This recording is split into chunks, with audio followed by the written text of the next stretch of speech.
मुंबई की हलचल से दूर पवई की एक शांत गली में सानवी मेहरा अपने पुराने घर में बैठी थी। बाहर बारिश की हल्की बूंदें खिड़की पर पड़ रही थीं और टीवी पर समाचार चल रहा था। एक और किशोरी लापता, पुलिस जांच में जुटी। सानवी ने चैनल बदल दिया, लेकिन उसके मन में एक पुराना जख्म फिर से हरा हो गया। 20 साल पहले, उसके बचपन के दिनों में, उसके ही मोहल्ले से एक के बाद एक लड़कियां गायब हो रही थीं। तब उसके पिता निखिल मेहरा ही केस की जांच कर रहे थे, लेकिन जब सबूतों ने उसकी ओर इशारा किया, तो उन्हें नौकरी से निकाल दिया गया और बाद में वह लापता हो गए।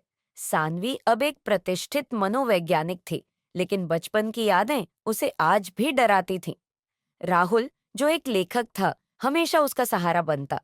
लेकिन जब हाल ही में एक केस उसके क्लिनिक में आया, एक लड़की जो बार बार वही सपना देखती थी जिसमें कोई उसे जंगल में ले जा रहा है, तब सानवी को कुछ पुराना महसूस हुआ। ये सपना पहले भी सुना है, उसने अपने मन में सोचा। सानवी ने पुराने फाइल्स खंगालने शुरू किए। उसने अपने पिता की केस डायरी को फिर से पढ़ा। उसमें कुछ नाम दोहराए जा रहे थे। नेहरू नगर, गुलाब बाग, कृष्णा चाल, वो जगह जहां पहले भी लड़कियां गायब हुई थीं। और अब फिर वही pattern. Vikrant Khanna, crime branch का तेज तर्रार अफसर, इस नए केस की जांच कर रहा था।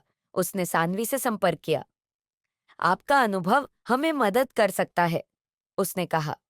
सानवी ने हिचकिचाते हुए हाँ कर दी। दोनों मिलकर लापता लड़कियों के परिवारों से मिलने लगे। हर बार एक ही बात निकलती। लड़की कुछ दिन से डरी हुई थी और रात में कोई उसका पीछा करता लगता था।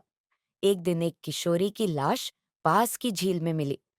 पोस्टमार्टम रिपोर्ट में दिमाग पर गहरी चोट और मुंह पर टेप के निशान थे, बिल्कुल वैसा ही जैसा 20 साल पहले हुआ करता था। सानवी अब टूटने लगी थी। क्या उसका अतीत वापस आ गया था? क्या उसके पिता निर्दोष थे? सानवी की मुलाकात एक जिज्ञासु पत्रकार दिया पाटिल से हुई। दिया पिछले कुछ सालों से इन रहस्यमयी मामलों की रिपोर्टिंग कर रही थी और खुद भी कई अनसुलझे सुराग इकट्ठा कर चुकी थी। दिया ने एक पुराना अखबार निकाला, 5वां केस, फिर वही टेप और वही पैटर्न, और बताया कि सारे मामलों में एक बात कॉमन है। हर पीड़िता ने एक सप्ताह पहले एक मनोवैज्ञानिक से संपर्क किया था। सानवी चौंक गई। उनमें से कुछ उसके ही क्लिनिक में आ चुके थे। उस रात सानवी को एक सपना आया। वह खुद एक अंधे कमरे में बंद है। दीवार पर खून से लिखा है, पिता को मत भूलना। नींद से उठते ही सानवी के हाथ कांप रहे थे। वह जान गई थी कि अब यह केस केवल लड़कियों का नहीं रहा। यह उसका अपना अतीत था जो उसे खींच रहा था। राहुल हाल ही में अजीब व्यवहार कर रहा था। कभी देर रात बाहर जाना, कभी अचानक फोन काट देना। सानवी ने जब उसकी अलमारी खोली तो एक फाइल मिली। उसमें पुरानी लड़कियों के केस, अखबार की कटिंग्स और एक नक्शा था। वह डर गई। क्या राहुल? विक्रांत ने बताया कि एक संदिग्ध नाम बार बार सामने आ रहा है, विवेक शर्मा, जो पहले एक मनोचिकित्सक था और अब लापता है। दिया की खोजबीन में पता चला कि विवेक शर्मा का असली नाम निखिल मेहरा था, यानी सानवी के पिता। एक झटका। क्या मेरे पिता सचमुच जीवित हैं? सानवी ने खुद से पूछा। एक पुराने आश्रम में जब सानवी, दिया और विक्रांत पहुंचे, तो वहां उन्हें एक बूढ़ा आदमी मिला, शांत, गूंगा और अकेला। फोटो से पुष्टि हुई, वह निखिल मेहरा था।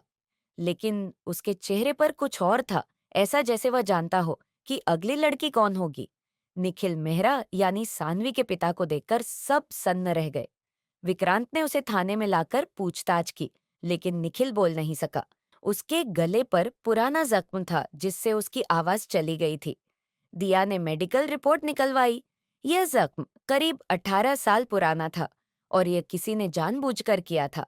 मतलब निखिल को चुप कराया गया था। सानवी जब अपने पुराने घर लौटी तो उसने दीवार पर एक पुरानी पेंटिंग देखी, जिसमें एक लड़की नदी किनारे खड़ी थी और पीछे एक साया था। पेंटिंग के पीछे एक छोटा सा लिफाफा छुपा था, जिसमें लिखा था, अगर मैं नहीं रहा तो वह आएगा, विवेक नहीं, कोई और है, और वह तुम्हारे बहुत पास है। सानवी अब पूरी तरह डर गई। क्या कोई और है जिसने उसके पिता को फंसाया? सानवी ने राहुल के पीछे एक डिटेक्टिव को लगाया। जांच में सामने आया कि राहुल का असली नाम करण साहनी है और वह पहले भोपाल में मानसिक रोगियों के एक अस्पताल में वार्ड बॉय था, जहां से 3 लड़कियां गायब हुई थीं। एक और झटका, सानवी ने उससे कभी शक नहीं किया था। दिया ने सानवी को बताया कि अगली निशाना बनी लड़की का नाम रिया है, जो सानवी के क्लिनिक में आई थी और अब लापता है। विक्रांत ने सभी सुरागों को जोड़ते हुए एक जगह की पहचान की। मुंबई के बाहरी इलाके में एक पुराना गोदाम जो कई सालों से बंद था, वहीं रिया की तलाश शुरू हुई। जब विक्रांत, सानवी और पुलिस उस गोदाम में पहुंचे तो वहां चारों तरफ अंधेरा था। नीचे तहखाने में उन्हें रिया मिली, बेहोश पर जीवित, और सामने खड़ा था राहुल। उसके हाथ में नुकीला औजार था। उसने कहा, मैं सबका इलाज करता हूँ, मैं डर को मिटाता हूँ, जैसे तुम्हारे पिता चाहते थे। सानवी स्तब्ध रह गई। क्या राहुल ने पिता के नाम पर यह सब किया? राहुल यानी करण ने अपना सारा अतीत उगल दिया। मैं पागल नहीं हूं, उसने कहा। मैं उन लड़कियों को बचा रहा था। डर से, समाज से, वो सब बीमार थीं। सानवी ने कांपती आवाज में कहा, नहीं राहुल, बीमार तुम हो। विक्रांत ने जैसे ही आगे बढ़ने की कोशिश की, राहुल ने छुरा लहराया। कोई पास आया तो रिया नहीं बचेगी। सानवी ने अपने पिता को गोदाम में लाने की गुजारिश की। वो सामने आए, कमजोर, थरथराते हुए। उन्होंने राहुल को देखा और हाथ से इशारा किया। तुम्हें मैंने उस अस्पताल में देखा था। राहुल कांप गया। तुम्हें नहीं मरना चाहिए था, लेकिन मैंने तुम्हें खत्म कर दिया था। फिर भी तुम जिंदा हो। अब सच सामने आ चुका था। राहुल ने निखिल पर हमला कर उसे मरा समझ लिया था और सबूत मिटाने के लिए उसका नाम इन हत्याओं से जोड़ दिया। पुलिस ने राहुल को पकड़ लिया। रिया को बचा लिया गया, लेकिन इस लड़ाई ने सानवी को भीतर से तोड़ दिया। उसके पिता, जो 20 साल से समाज की नजरों में दोषी थे, अब बेगुनाह साबित हुए। सानवी ने एक मुहिम शुरू की, मानसिक स्वास्थ्य और न्याय के नाम से। उसने दिया के साथ मिलकर एक किताब लिखी, सच की तलाश में।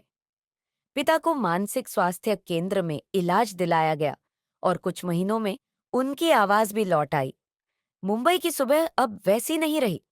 सानवी हर सुबह समुद्र किनारे जाती, आंखें बंद कर सूरज की ओर देखती। जैसे अंधेरे में जो उजास ढूंढा था, वो अब उसकी रूह का हिस्सा बन गया था। कुछ डर कभी खत्म नहीं होते, उसने एक मरीज से कहा, लेकिन हम उन्हें पहचान कर, स्वीकार कर और उनसे लड़कर जरूर आगे बढ़ सकते हैं।